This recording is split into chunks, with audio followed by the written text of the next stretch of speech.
जैसा कि आप सभी जानते ही हैं कि अब तक इस धरती पर सतयुग, त्रेतायुग और द्वापर युग घटित हो चुके हैं, जबकि वर्तमान में युगों के चरण का ये अंतिम दौर अर्थात कलयुग चल रहा है। किंतु कई ज्ञानियों ने इसे एक श्राप के रूप में बताया है, परंतु यदि हम ध्यान से देखें तो जान पाएंगे कि बुराई तो प्राचीन काल से ही चली आ रही है। उस समय भी इस धरती पर कई बड़े बड़े राक्षस हुआ करते थे, जिन्हें मारने के लिए समय समय पर भगवान को धरती पर अवतरित होना पड़ा था। इतना ही नहीं, उस समय का समाज भी बहुत सी कुप्रथाओं और नारी शोषण के लिए जिम्मेवार रहा था। स्त्रियां एक से अधिक पति तथा पुरुष भी एक से अधिक पत्नियां रखते थे। और तो और समाज में लोग चोरी, हत्या और बलात्कार जैसे कुकर्म करने से भी बाज नहीं आते थे। इंद्र और अहिल्या का प्रसंग भी इसी बात को दर्शाता है। लेकिन फिर भी यदि देखा जाए तो हर युग में बुराई के साथ साथ किसी न किसी रूप में अच्छाई भी मौजूद रही है। परंतु अब प्रश्न ये उठता है कि इस कलयुग की क्या विशेषता है, इसमें क्या अच्छा है, बस यही सब हम जानेंगे आज के इस वीडियो में। नमस्कार और एक बार फिर स्वागत है आप सभी का आपके अपने वीडियो कलश यूट्यूब चैनल पर।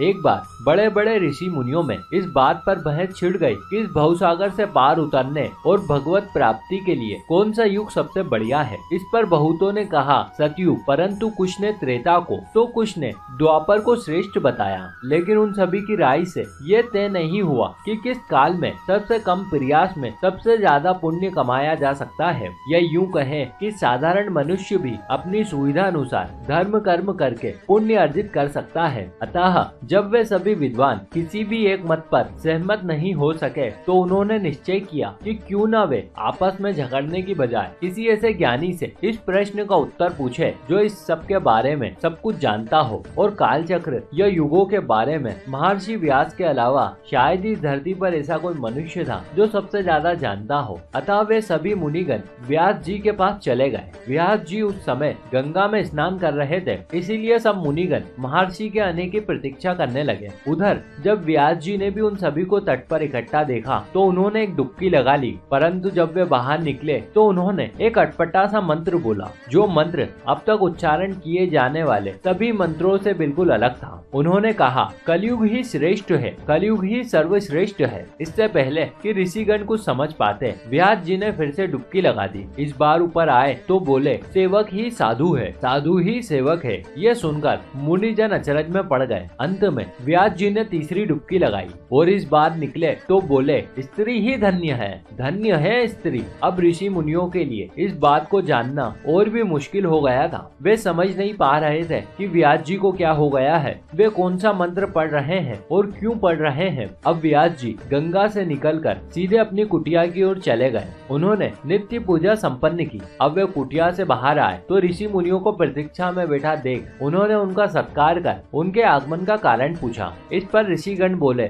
महाराज हम आए तो थे एक समस्या का समाधान करवाने, पर आपने तो हमें असमंजस में डाल दिया है। स्नान करते समय आप जो मंत्र बोल रहे थे उसका कोई गहरा मतलब होगा, परंतु हमें समझ नहीं आया। कृपया आप इसे स्पष्ट शब्दों में बताने का कष्ट करें। व्यास जी ने बताया, कलयुग ही श्रेष्ठ है, सेवक ही साधु है और स्त्री ही धन्य है। परंतु ये बात ना तो बहुत गोपनीय है, ना इतनी गहरी कि आप जैसे विद्वानों को समझ में ही ना आए। फिर भी आप कहते हैं तो मैं इसका अर्थ बता देता हूँ। जो फल सतयुग में 10 वर्षों के जप तप, पूजा पाठ और ब्रह्मचर्य पालन से मिलता है, वही फल त्रेता में मात्र 1 वर्ष में और द्वापर में 1 महीने में, जबकि कलयुग में केवल 1 ही दिन में मिल जाता है। सतयुग में जिस फल के लिए ध्यान, त्रेता में यज्ञ और द्वापर में देवी देवताओं के निमित्त हवन पूजन करना पड़ता था, जबकि कलयुग में केवल श्री कृष्ण के नाम का जप ही पर्याप्त है। इसीलिए कम समय और कम प्रयास में सबसे अधिक पुण्य लाभ के चलते मैंने कलयुग को सर्वश्रेष्ठ कहा है। इसी प्रकार से ब्राह्मणों को जनेऊ कराने के बाद, कितने अनुशासन और विधि विधान का पालन करने के बाद पुण्य की प्राप्ति होती है,